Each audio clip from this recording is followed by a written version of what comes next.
ഒറ്റയ്ക്കിരിക്കുമ്പോ ഓരോ ചിന്തകൾ വന്ന് കേറാൻ നന്ദു. ഈ വീട്ടില് എന്തൊക്കെയോ പുകഞ്ഞുകൊണ്ടിരിക്കാന്നുള്ളൊരു തോന്നല ഇപ്പൊ സദാസമയവും എന്റെ മനസ്സില്. എന്ത് പുകയുന്നു? നീ വെറുതെ ഓരോന്ന് ചിന്തിച്ചു കൂട്ടായിരുന്നാ മതി. അല്ല നന്ദു, ഞാൻ സത്യം പറയുന്നേ. ഞാൻ അറിയാത്ത എന്തൊക്കെയോ കാര്യങ്ങള് എനിക്ക് ചുറ്റും നടക്കുന്നത് പോലെ. ബലരാമനങ്ങള് വന്നിട്ട് പോയത് മുതലാ ആ തോന്നല് കൂടിയത്. അതിനുശേഷം ഇവിടെ അച്ഛന്റെ മുഖത്തൊരു പ്രസന്നത കാണുന്നില്ല. എന്തെങ്കിലും കുഴപ്പമുണ്ടോ നന്ദു? കുഴപ്പോ? എന്റെ ദേവി, ഞാൻ ദേ അങ്ങോട്ട് വരാം. നീ ആവശ്യമില്ലാത്ത രീതിയിൽ ഒന്നും ചിന്തിക്കാതെ. ഞാനില്ല നിന്റെ കൂടെ. അതെനിക്കറിയാം. ലോകത്ത് അതിനപ്പുറം എനിക്ക് വേറൊരു ധൈര്യവും വേണ്ട. എന്നെ ചേർത്ത് പിടിച്ച് നന്ദു എന്റെ കൂടെ ഉണ്ടാവുമെന്നും ഇനി എന്തൊക്കെ സംഭവിച്ചാലും കൈവിട്ട് കളയില്ലെന്നും അറിയാം. പക്ഷെ ചില സമയത്ത് പെട്ടെന്നൊരു പേടി അങ്ങ് വരും. ഇപ്പൊ തന്നെ മീരയെ കാണുമ്പോ മുൻപൊന്നുമില്ലാത്തൊരു ഭയവും എനിക്ക്. വീട്ടിൽ നിന്ന് ഇറങ്ങിപ്പോയിട്ട് മടങ്ങി വന്ന മീരയെ കാണുമ്പോ പുതിയ മീരയായിട്ടാ എനിക്ക് തോന്നുന്നത്. എന്തൊക്കെയോ ഉറപ്പിച്ചിട്ട് തിരികെ വന്നൊരാളിനെ പോലെ തോന്നുന്നത്. നമ്മളെ ഒരുമിച്ച് കണ്ടിട്ടും അവക്ക് യാതൊരു പ്രശ്നമില്ലാത്ത പോലെയാ ഇപ്പൊ പെരുമാറുന്നത്. അതാ എന്നെ കൂടുതൽ ഭയപ്പെടുത്തുന്നത്. എന്റെ പൊന്നു ദേവി, ഈ മീരെ പോലെ 1000 മീരമാര് ശ്രമിച്ചാൽ പോലും നന്ദനെ ദേവിയും വേർപിരിക്കാൻ കഴിയില്ല. പിരിയുന്ന പോട്ടെ, നമ്മുടെ സ്നേഹത്തിന്ന് ഉലയ്ക്കാൻ പോലും പറ്റില്ല. തൊടാൻ പോലും കഴിയില്ല. ആദ്യം കണ്ടത് മുതല് ഇന്ന് എത്തി നിൽക്കുന്നതുവരെ നമ്മൾ എന്തുമാത്രം പ്രശ്നങ്ങൾ നേരിട്ടു, എന്തുമാത്രം പ്രതിസന്ധികൾ മറികടന്നു ഇല്ലേ? ഇനിയും തടസ്സങ്ങൾ വരും. മീരമാരും പ്രഭാവതിമാരും ഒക്കെ കടന്നു വരും ജീവിതത്തില്. വന്നോട്ടെ.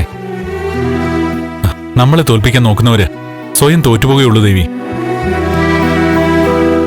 ദേവി കേൾക്കുന്നുണ്ടോ? ഞാനങ്ങനെ കേട്ട് എന്നെ തന്നെ മറന്നു നിൽക്ക. നന്ദുന്റെ വാക്കുകൾ കേൾക്കുമ്പോ ഒരു വലിയ ധൈര്യം കിട്ടും.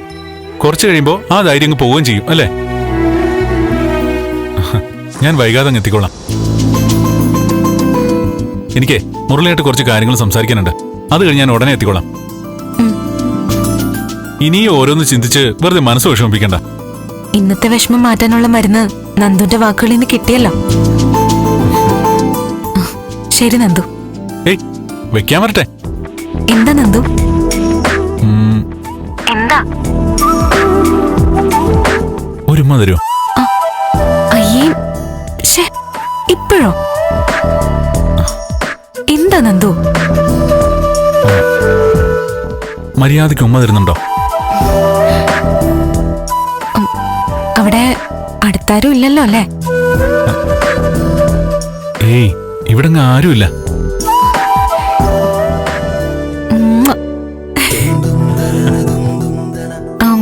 പിന്നെ വാങ്ങിയത് മടക്കി തരണം.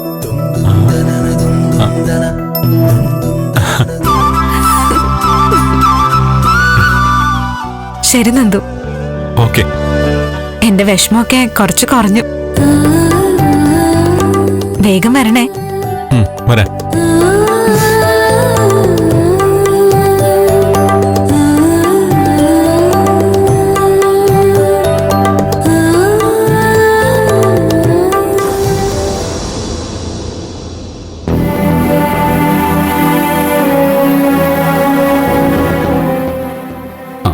ആരോട് വിളിച്ച?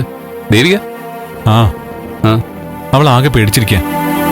ബലരാമനങ്ങളുടെ തീരുമാനവും പിന്നെ മീരയുടെ പ്രശ്നങ്ങൾ, കല്യാണക്കാര്യം ഒക്കെ കൂടി അവൾ ആകെ സമനില തെറ്റിയ പോലെ നിൽക്കുക. എന്തായാലും ഞാൻ അങ്ങോട്ട് പോട്ടേടാ. അവൾ ആകെ വിഷമിച്ചിരിക്കുക. എന്നാ നീ ചെല്ല്, നമുക്ക് നാളെ രാവിലെ കാണാം. ശരി. ശരി, ആയിക്കോട്ടെ.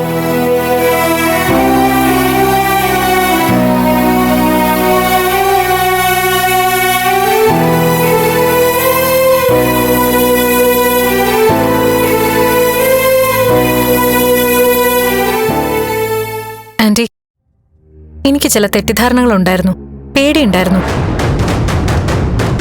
എന്തൊക്കെയോ സംഭവിക്കുന്ന സംശയം ഉണ്ടായിരുന്നു. പക്ഷേ അച്ഛൻ സിദ്ധു അങ്കിളിനെ കണ്ടു കഴിഞ്ഞ് എന്നെ വിളിച്ചതോടെ ഒക്കെ മനസ്സിൽ നിന്ന് പോയി. നന്ദന്റെ മണവാട്ടിയാവാൻ ഞാൻ മനസ്സുകൊണ്ട് തയ്യാറെടുത്തു കഴിഞ്ഞു ആന്റി.